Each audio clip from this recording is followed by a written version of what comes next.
So obviously, I already asked this question last time, but when was the first time you used social media social networking?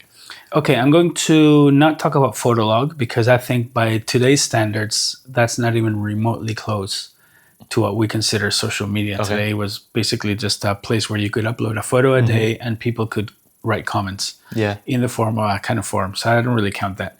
I think my first time I used it was the website called Friends Reunited and MySpace, both of those. Okay. Mostly Friends Reunited. I found that quite exciting.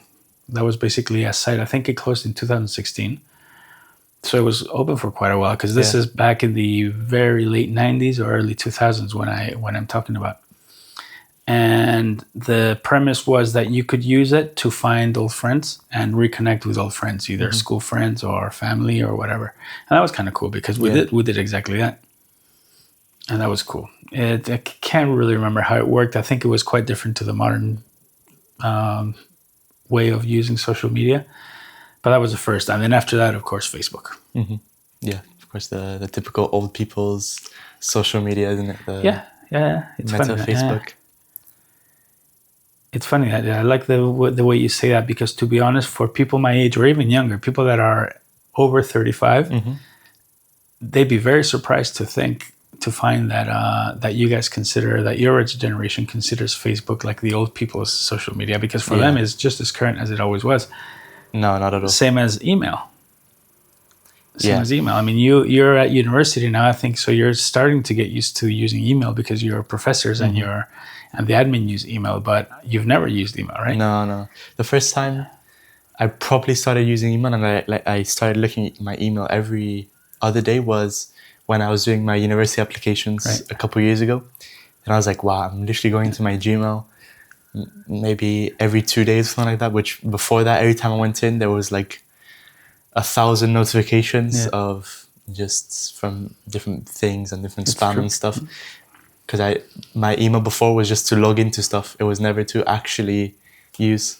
And now I use it for school. Well, I have multiple email addresses as well for school. Well, that for us oldies is quite surprising. And in fact, in school, seeing as I work in a school, everybody says, well, you want to communicate with students, write them an email. But students just never look at their school email. Well, everybody has an account. They all have their email address, but they never use it. They just use instant messages.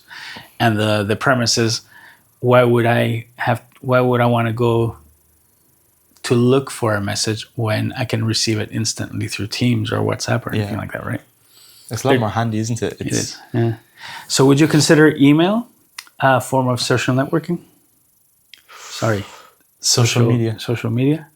I wouldn't consider it social media. Just another means of communication, like a phone call or something.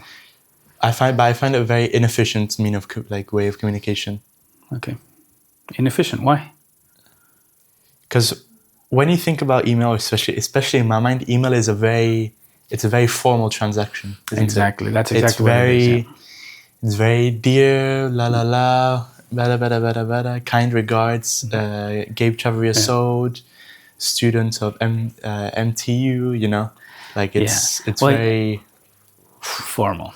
It's very like writing a letter, you know.